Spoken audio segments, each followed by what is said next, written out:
de sicariato ha bajado, no ha bajado, se mantiene? ¿En qué condiciones está la situación en el país, mi querido coronel? Usted maneja todo el país y especialmente hoy por hoy la provincia del Guayas. Muchísimas gracias. Deberé iniciar dando a conocer, por supuesto, a la ciudadanía que la problemática de la violencia criminal que existe actualmente en el país, que todos conocemos, se relaciona específicamente con el narcotráfico y el microtráfico. Un problema complejo digo, porque el país no ha vivido situaciones de esta naturaleza. Y al no vivir de estas situaciones, definitivamente las estrategias y las políticas no estaban enmarcadas a una situación de este ámbito. Por lo tanto, el gobierno nacional, tomando en consideración que es un problema complejo el que estamos viviendo, especialmente el de las muertes violentas, suscitadas por, como bien lo dice usted, por sicarios, asesinatos de esta naturaleza, debe reaccionar frente a situaciones de esta forma, en forma técnica. ¿Qué hemos hecho y qué se está haciendo, mis estimados radioescuchas? Primeramente, entender la lógica del problema. Si sabemos que la lógica del problema está concentrada en zonas críticas, en este caso de la ciudad de Guayaquil, y por eso es mi presencia acá, para que el señor presidente de la República disponga que desde aquí se maneje la seguridad del país, y más allá de la seguridad del país, específicamente a una zona donde está concentrado el problema. Eso significa que hay que reorientar las estrategias basadas, por supuesto, en el uso de la información y la tecnología. Primero, sabemos perfectamente que está concentrada la violencia en un grupo etario. Víctimas de violencia son jóvenes de entre los 18 y 30 años de edad, en su mayoría. Y victimarios, estamos hablando de que son jóvenes de entre los 14 y 30 años de edad, en su mayoría también. Entonces, ¿qué significa esto? Que el móvil para la problemática de la violencia es las armas de fuego y, por supuesto, el tema de la droga. Cuando yo digo armas de fuego, es porque está habiendo una gran cantidad de armas que están siendo transportadas, que están siendo ilegalmente introducidas al país, especialmente a esta zona. El tráfico de armas es un problema complejo asociado a esta problemática.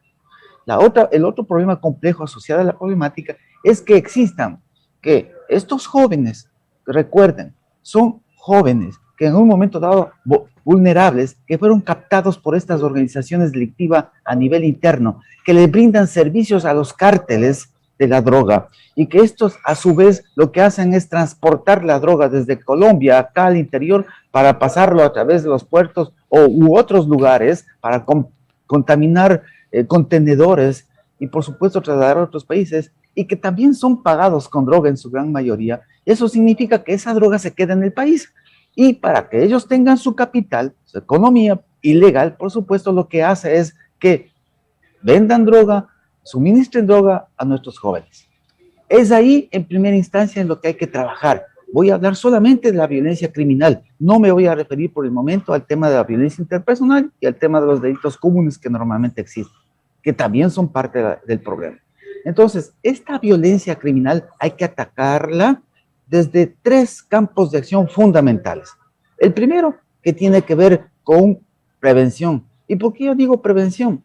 Porque las políticas de mano dura a nivel Latinoamérica, previo informe del PNUD, han fracasado. Y como no ha existido políticas adecuadas de prevención, definitivamente hacia allá va la primera parte. Vamos a trabajar con el gobierno e integralmente con todas las instituciones que están también corresponsables, tomando en cuenta que la seguridad ciudadana es un bien público, es un derecho de los ciudadanos y por lo tanto se vuelve corresponsable. Entonces, en el primer ámbito de acción, trabajaremos en mucha prevención del delito y la violencia.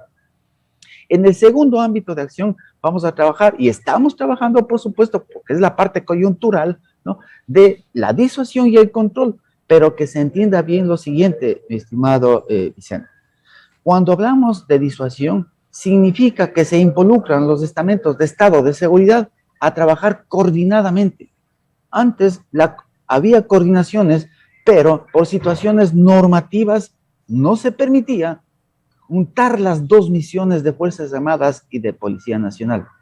Hoy en día, inclusive con la propuesta de reforma, permitirá que no exista ya que necesariamente debe existir un estado de excepción para que participe las Fuerzas Armadas conjuntamente con la Policía Nacional, sino que más bien con eso puede tranquilamente trabajar Fuerzas Armadas y Policía Nacional desde su ámbito de acción cada uno, desde su rol, por supuesto, controlando y disuadiendo el problema de la violencia y criminalidad.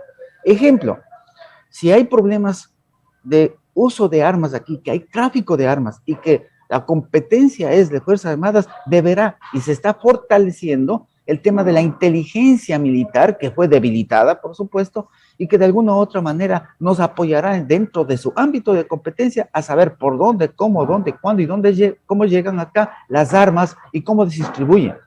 Inclusive también tener la posibilidad del registro completo de las armas de fuego que tiene el Estado, Policía Nacional y por supuesto Fuerzas Armadas, también con las armas que llegan acá desde la visión civil para, en este caso, estamos hablando de empresas de seguridad privada. El tener el control completo, inclusive de la distribución de la munición que sale de Santa Bárbara, para saber cómo se distribuye, dónde se distribuye. Entonces, estas cosas no existían. Esta es la parte mediática. Ahora bien, la parte de control es fundamental entender. Policía Nacional, fortalecer inteligencia, la información y el análisis criminal orientado a los focos que se concentran los problemas. Es decir, cuando hablo de focos, significa lugares, estamos hablando de organizaciones criminales, estamos hablando de grupos específicos donde la inteligencia orienta específicamente a detectar, detener y poner a órdenes de la justicia. Pero para eso se necesita fortalecer mucho más la inteligencia. Entonces, desde esta visión, tanto en el ámbito criminal como también en el ámbito de la violencia interpersonal y de los delitos, se refuerza aquí con el apoyo que en este caso el señor presidente de la República ha dispuesto para que se fortalezca aquí, especialmente iniciando en Guayaquil, con la propuesta de 9 millones de dólares que están ya gestionándose para traer acá para fortalecer esta temática. Y finalmente, el tercer ámbito de acción es que la respuesta se llama esto, que el sistema de justicia, que la Fiscalía en su investigación tenga a su haber la posibilidad de fortalecer la investigación científica, porque requieren necesidad, por supuesto, de esclarecer mucho más hechos. Solo el 10% de los problemas de esta naturaleza, violencia criminal, se han descubierto y a su vez se requiere que el total se trabaje, pero para eso se necesita mucha investigación científica, modernizar el tema de investigación, fortalecer las capacidades de los fiscales y por supuesto de nuestros jueces, para que en lo último, que comprende la política criminal, se refiere específicamente a un verdadero sistema de rehabilitación social, que en este caso sería en total todo esto, la política criminal, que es lo que se viene o se va a trabajar a través de la propuesta de crear el Consejo de Política Criminal del país. En forma general, mi estimado Vicente.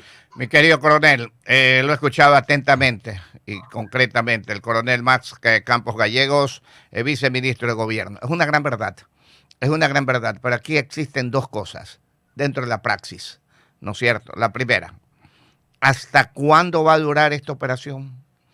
¿Va a estar unida esta operación durante todo el tiempo necesario para poder bajar? No hablo ni siquiera de erradicar la delincuencia o el sicariato, sino bajar esos niveles, la primera, y en general la delincuencia.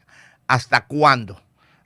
¿Por qué le pregunto hasta cuándo? Porque, por ejemplo, aquí en muchas ocasiones ha salido las Fuerzas Armadas a las calles, los delincuentes, a guardar todo hasta que estos se encierren, porque no durará más de 15 días máximo, y es una gran verdad. Salen una semana, 15 días, a los cuarteles nuevamente y dejan a la policía sola, que no existe el número necesario. La primera.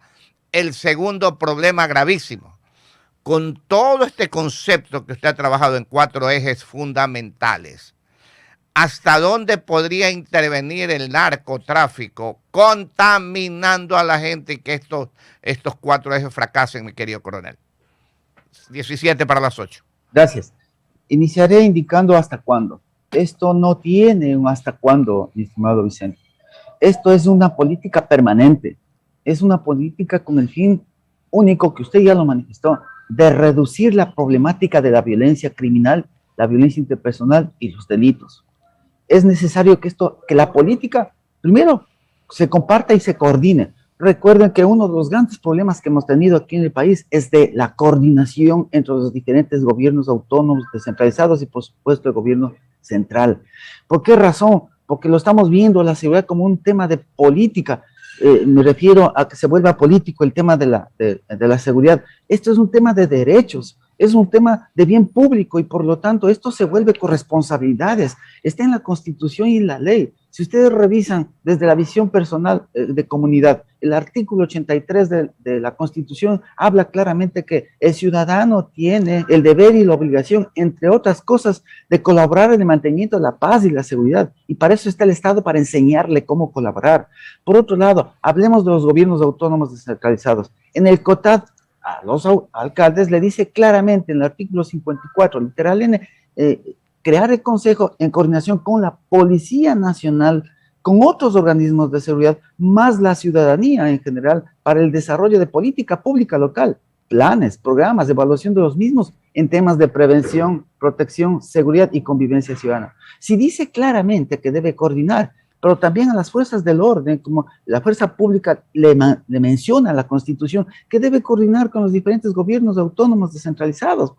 Por lo tanto, el problema de la coordinación ha sido lo clásico. Cada quien quiere alar agua a su molino anteriormente, pero ahora no. Ahora tienen que dedicarse a esta coordinación a un bien público, es decir, sentarse. ¿Qué es lo que estamos haciendo aquí? Ya hemos tenido una reunión, una mesa técnica interinstitucional multidisciplinaria y, por supuesto, con el firme propósito de crear un plan de acción fuerte orientado a las temáticas que le mencioné específicamente.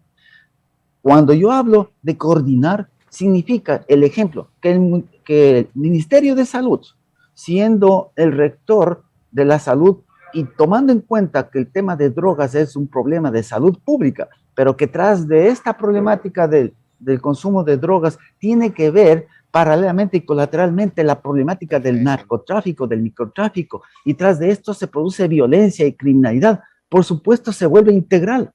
Y de esta manera hay que trasladar a ser integrada. Cuando yo digo integral es la multicausalidad, los problemas. Y cuando yo digo integrada es porque les ponemos junto a nosotros en una instancia que todos participemos a la solución del problema.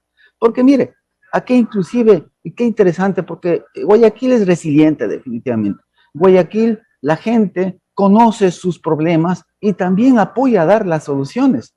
Tuve la oportunidad de reunirme aquí con una lideresa interesante de la comunidad y me decía exactamente cuáles son los problemas y los factores de riesgos asociados a la problemática de la violencia, pero también me dio la solución, porque la solución también lo tienen los ciudadanos, lo tienen las organizaciones que están en el territorio, y hacia ellos hay que dirigirse porque con ellos podemos construir definitivamente verdaderas políticas, acciones, inclusive proyectos pequeños que reduzcan, por un lado, la problemática de las violencias orientadas a esos factores de riesgo. La familia, la comunidad, la escuela son factores protectores que hay que trabajar desde esta índole. Miren, yo no comparto el tema de que tengamos que armarnos para defendernos. Y le voy a poner un ejemplo. Hace algunos años atrás, un oficial del ejército, en el grado ya altos, le dio una pistola y le preparó a su hijo para que tenga una pistola para defenderse. Y este muchacho, en la calle, normalmente se estacionaba en su vehículo con su enamorada en la noche, a partir de las 6, 7 de la noche, y le asaltaron. Y el delincuente tuvo el arma apuntándole a él, y el chico sacó su arma para defenderse, pero ¿qué es lo que pasó? No tuvo lo suficiente tiempo para reaccionar este chico que tenía el arma y que tenía porte de armas, permiso para portar armas, y el delincuente lo mató. El delincuente está a la oportunidad, está primero. Por lo tanto, el tema de las armas, tener armas de fuego no es la solución, genera mucho más violencia. Vamos a entrar en un proceso de desarme aquí, orientado a una política de desarme, especialmente en nuestra ciudad, porque definitivamente creemos que, y los ciudadanos dicen, no, por favor, no queremos ver a nuestros hijos muriendo, no queremos ver a nuestros hijos metidos en esta situación. y quienes pueden aportar muchísimo esto son los padres, los hermanos, la familia, los medios de comunicación, orientarnos a disminuir esta problemática de la violencia. Es una Creo gran y estoy verdad. convencido. Es una gran verdad, coronel. En honor al tiempo, por favor, 12 minutos para las 8. Mire, ahí tenemos una pregunta, pero el economista también le tiene. Pero, ¿y la contaminación posiblemente de los entes para poder tirar abajo estos 5 puntos? Sí. Cuando yo hablo del tema de la corrupción, porque ese es otro punto que se está topando, perdón, y que de hecho el Estado, el gobierno nacional, tiene que orientar las estrategias para localizar todos esos puntos críticos contaminados, porque es verdad, esas conductas indebidas creadas que se generaron por el tema de la corrupción asociado a las economías ilegales, al narcotráfico, y de otras, por supuesto, porque no solamente vemos desde esta perspectiva, debemos trabajar y crear cultura de legalidad. Es necesario trabajar también desde el punto de vista de la prevención el tema de la cultura de legalidad. La cultura de paz está en la Constitución, que nosotros debemos trabajar en cultura de paz. Hay que luchar contra la corrupción y desde esa perspectiva también. Pero ¿cómo podemos luchar, mi querido coronel, si definitivamente 11 para las 8 de las escuelas no se enseñan? Aquí se quitó urbanidad, se quitó ética, se quitó lógica, se quitó todos los valores que tienen que crearse o prepararse los niños desde jóvenes, irlos guiando. Y se quitaron toditas esas materias. Ahora, sobre las armas, yo sí creo, en cierta forma, lo que usted dice. No armar al pueblo, perfecto. Desarmar a los que están armados, perfecto. Pero si no funciona el lograr desarmar a los desarmados, entonces que ahí debería comenzar ya a prepararse a armar al pueblo, a los policías de seguridad privada, por ejemplo, a los mismos vigilantes que anteriormente tenían armas. Ahora los vigilantes andan sin armas, los policías, las guardias de seguridad privadas sin armas, todo el mundo sin armas. Entonces abusan los delincuentes de este caso. Yo creo que el primer paso, 10 para las 8, 10 para las 8, es verdad, desarmar a los delincuentes. Pero si no se logra eso, tratar por lo menos de armar a los policías privados y armar a los vigilantes, por último, también, mi querido viceministro, coronel. Sí, mire, nosotros tenemos un proyecto específico de trabajar conjuntamente e integralmente con todas las instituciones. Las instituciones de seguridad, cuando hablábamos de coordinar con las otras instituciones de seguridad, no solamente significa el hecho que yo esté con las Fuerzas Armadas, sino que también las otras instituciones de seguridad son las empresas de seguridad privada. Y las otras instituciones de seguridad también tienen que ver con los agentes de control municipal y también con los agentes de control de tránsito, que de alguna u otra manera también son agentes encargados de hacer cumplir la ley dentro de su ámbito de competencia. Entonces, bajo esa perspectiva, la integralidad que nosotros vamos a hacerlo es en forma conjunta para apoyo a la seguridad ciudadana. Y cuando decía el tema... Pero yo sí creo que deberían de estar armados. Tantos policías metropolitanos, por lo menos algo, armas largas, por lo menos los metropolitanos. La policía, los guardias de seguridad, etcétera, etcétera. Hay entes que sí deberían de estar armados, mi querido coronel. Hay entes que siempre respetando la ley y la Constitución. Lógico. El monopolio de la fuerza lo tiene la fuerza pública, Fuerza Armadas y Policía Nacional, pero desde esa perspectiva también se desprende el tema de las empresas de seguridad privada que brindan servicios de seguridad de acuerdo al riesgo que se suscita o que se tiene. Entonces, bajo esa perspectiva hay que trabajar de forma conjunta y estamos haciéndolo, hasta tal punto de tener una estrategia concreta orientada a disminuir, como bien lo decía usted, la problemática de la violencia criminal, la violencia interpersonal y los problemas de delito que se están suscitando, no solamente a nivel nacional, sino específicamente en las zonas más críticas del país. Lo están viendo y lo están escuchando desde Texas, el señor Raúl Izquierdo, mi querido viceministro, doña Nelly Espinosa desde Tampa, don Pablo Barrio Nuevo desde Pensilvania, y doña Fidela Alvarado también. Hay una cuestión psicológica, si se quiere, mi querido doctor, mi querido viceministro, perdón. Si un delincuente ve a uno o dos guardias armados privados, que por lo menos tienen una escopetita o un revólver o una pistola en su cinto, piensan 10 veces para ingresar a cualquier lugar porque saben que no se la van a llevar suave.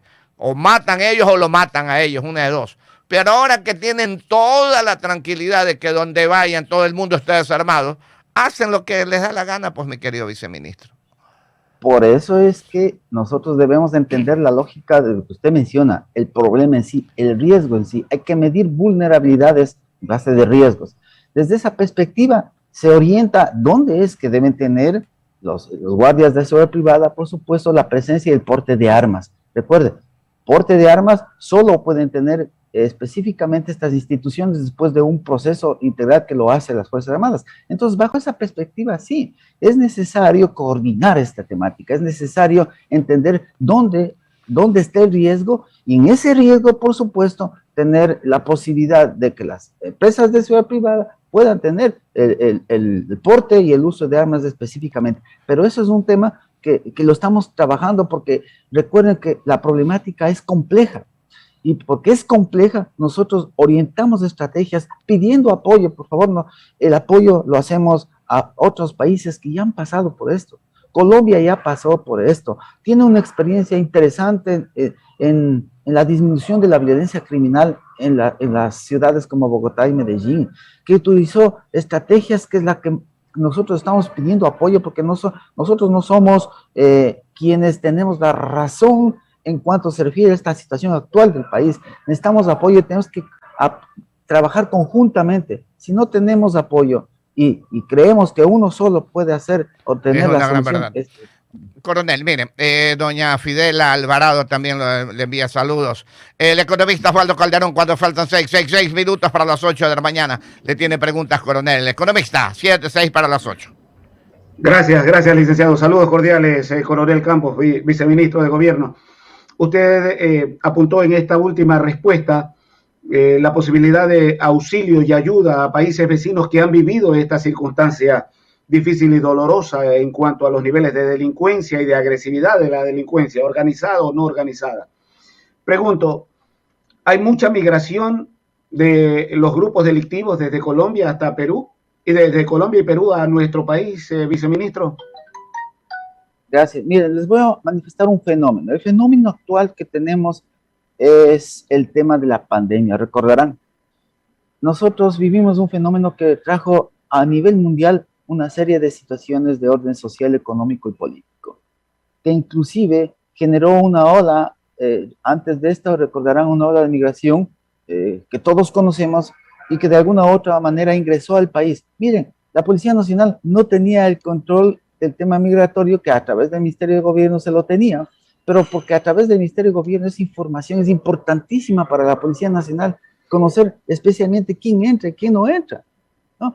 Se perdió el tema del control migratorio a nivel territorial. Recordarán que la policía hacía control migratorio, que iba a los hoteles, que iba a diferentes lugares a verificar la presencia, en este caso de los migrantes, para ver si estaban legalmente, ingresado legalmente. Entonces, esa es una parte fundamental que estamos recuperando, porque es necesario entender que en la gran cantidad de migración sabemos perfectamente que deben acá ingresar personas con conductas diferentes, delictivas inclusive, pero para eso se necesita la información, para eso se necesita el tema del control. Entonces, esa situación también es parte de la estrategia que tenemos nosotros a nivel nacional. ¿Para qué? Para fortalecer el tema del control. Recuerden, esta parte se debilitó, pues ahora lo estamos retomando y fortaleciendo. Eso es netamente necesario, con el apoyo inclusive de países amigos que ya lo hemos hecho, que ya nos hemos sentado, ¿no? Por pedido del señor presidente, comenzamos con Colombia, recordarán, en el mes de diciembre aproximadamente, nos sentamos a trabajar, que nos apoyen, por un lado, por la problemática del sistema penitenciario y por otro lado, por supuesto, apoyarnos en esta situación que tiene que ver con la seguridad compleja que es la violencia criminal. Viceministro, otra pregunta puntual. Gran cantidad de decomiso de drogas en el país, cualquier cantidad, toneladas y toneladas de drogas todos los años crece. La pregunta es, ¿Ecuador sigue siendo país de tránsito solamente o es un país ya estacionado como productor pleno de drogas con laboratorios plenamente trabajando aquí en el Ecuador? Se han detectado algunos laboratorios en la zona norte del país, sí, pero se los ha detectado y se los ha destruido. Pero la mayor cantidad de droga nace desde Colombia, se introducen. Por eso les digo que aquí ¿qué es lo que estamos teniendo aquí en el país? Son estas organizaciones delictivas que les brindan servicios a los cárteles para introducir la droga acá, porque aquí utilizan y corrompen, por supuesto, encuentran los puntos vulnerables para tener guardada la droga, introducir la droga a través de puertos, aeropuertos, contaminar. Hay una cadena de esta naturaleza que utilizan estas organizaciones y que la Policía Nacional, con su accionar, lo que ha hecho es que el año pasado, por ejemplo, 210 toneladas de droga, récord a nivel Latinoamérica, que han sido decomisadas y que por esta situación lo que afecta es a la economía ilegal de estas organizaciones. ¿Y qué es lo que estamos viendo acá? Estas organizaciones que definitivamente están brindando servicio a estos cárteles, están perdiendo la droga de ellos. ¿Y cómo recuperan eso? Y están viviendo una guerra entre ellos, definitivamente, que nos afecta al Estado y a la ciudadanía. Esa guerra es, desde esta perspectiva, pues ellos quieren tener el monopolio del traslado de esta droga, de estos servicios que hacen, y por lo tanto están en guerra peleándose los territorios. Entonces, desde esta perspectiva, como es un tema complejo, se necesita trabajar en experiencias complejas que ya lo han vivido en otros países y que nosotros debemos aprender y fortalecer las capacidades de nuestras instituciones de orden y de seguridad. Viceministro, para finalizar, 7:59. En noviembre, me parece, una autoridad dijo, parece que era policía o no me acuerdo exactamente, pero lo que sí me acuerdo que decía que se habían detectado 230 puntos de narcotráfico. ¿Por qué no se ataca por allí? Y aquí hay unas preguntas. Dicen, ¿por qué siempre que la empresa privada o la sociedad civil quiere ayudar a las instituciones públicas, estas se niegan? ¿Por qué no reconocen sus limitaciones? Por acá dice otro oyente, dice, pero ya desarmados estamos 16 años. ¿Hasta qué horas, pues? Son las preguntas que llegan. Y desde Estados Unidos lo están viendo Jorge Torres, Pedro Campuzano, Edison Jara también, mi querido coronel. Gracias. Voy a empezar por la interesante pregunta de la empresa privada. Miren, yo le mencioné que el artículo 83 de la Constitución habla sobre los deberes y obligaciones, y el número 4 es apoyar el mantenimiento de la paz y la seguridad, o colaborar con el mantenimiento de la paz y la seguridad. Todas las empresas privadas, toda institución tiene una responsabilidad social. Y en cuanto tiene que ver al tema de la seguridad ciudadana, que es un bien común, es un derecho, también existe responsabilidad social. Por lo tanto, debemos juntarnos todos, mi estimado Vicente, y empresas privadas, instituciones, organizaciones, comunidad, Estado, gobiernos autónomos, todos sin excepción tienen un rol fundamental en temas de seguridad ciudadana.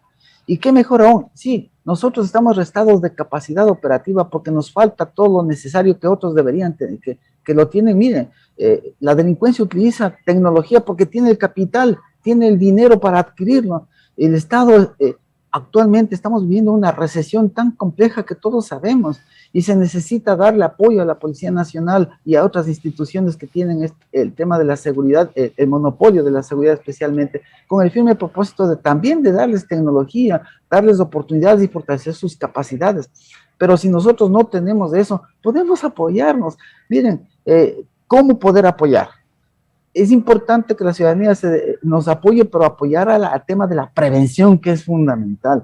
Si la empresa privada, la comunidad en general, las organizaciones trabajaríamos orientando a este problema que tiene que ver con los factores de riesgo y los factores asociados a la problemática de la violencia criminal, por supuesto, orientado a eso, nos ayudarían muchísimo.